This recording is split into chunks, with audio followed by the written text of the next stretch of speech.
Coming up, Chelsea's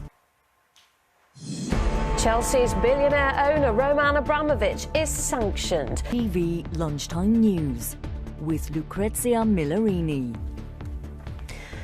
Good afternoon. The owner of Chelsea Football Club, Roman Abramovich, has now been sanctioned by the UK. It means all of his assets have been frozen, including billions of pounds worth of homes, private jets and yachts, both here in Britain and around the world. The sale of Chelsea FC, reportedly up for £3 billion, is on hold. Well, Mr Abramovich is among a growing list of sanctioned Russian oligarchs. The Foreign Secretary Liz Truss said this morning those with links to President Putin had the blood of the Ukrainian people on their hands. We'll have the latest on the war in a moment, but first our political reporter Shihab Khan on the sanctions imposed today.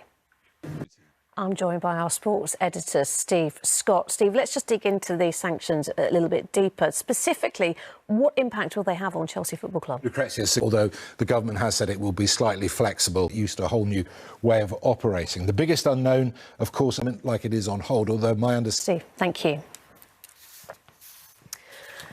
Well, in Ukraine, the city of Mariupol has come under further shelling a day after a Russian airstrike on a maternity unit killed 3 people, including a child. Ukraine's president accused Russia of a genocide, calling the attack beyond atrocity. Yasmin Bolobay has the latest. And the government finally eased the visa rules for refugees seeking sanctuary here following a brutal backlash, including from its own MPs. From next Tuesday, Ukrainians who have a passport will be able to complete their application online. Let's go to the Houses of Parliament now, where Priti Patel made that announcement earlier, and our deputy political editor, Anushka Astana. Anushka, you know, the government's approach has been called shambolic, hasn't it, when it comes to visas and refugees? Are they starting finally to get a grip on it all? Yeah, well... Still to come. One other story of failures by Network Rail and the company Carillion caused the deadly Stonehaven rail crash. An investigation has found the train hit... The owner of Japanese fashion brand Uniqlo has temporarily closed its stores in Russia. Well, finally, through the devastation and heartache of the war in Ukraine, some sense of hope and normality is being instilled in children who have found themselves separated from their parents. Some are now being looked after hundreds of miles from their homes at orphanages across Romania, with teachers offering care and compassion to those who would otherwise have nowhere else to go. James Dunham has their stories. That's it. Mary is here with the evening news at 6:30. The news where you are follows the weather, but from everyone on the lunchtime team, bye-bye.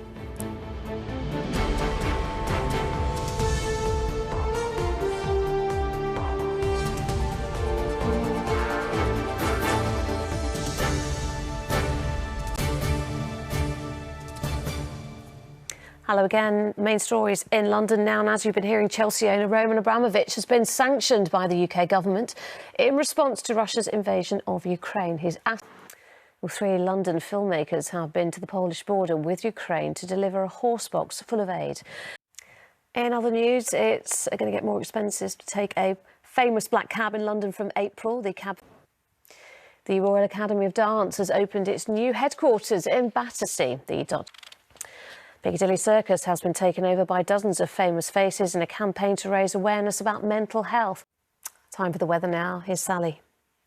And that is all from the London team for now. We are back at 6. Until then, enjoy your afternoon. Bye-bye.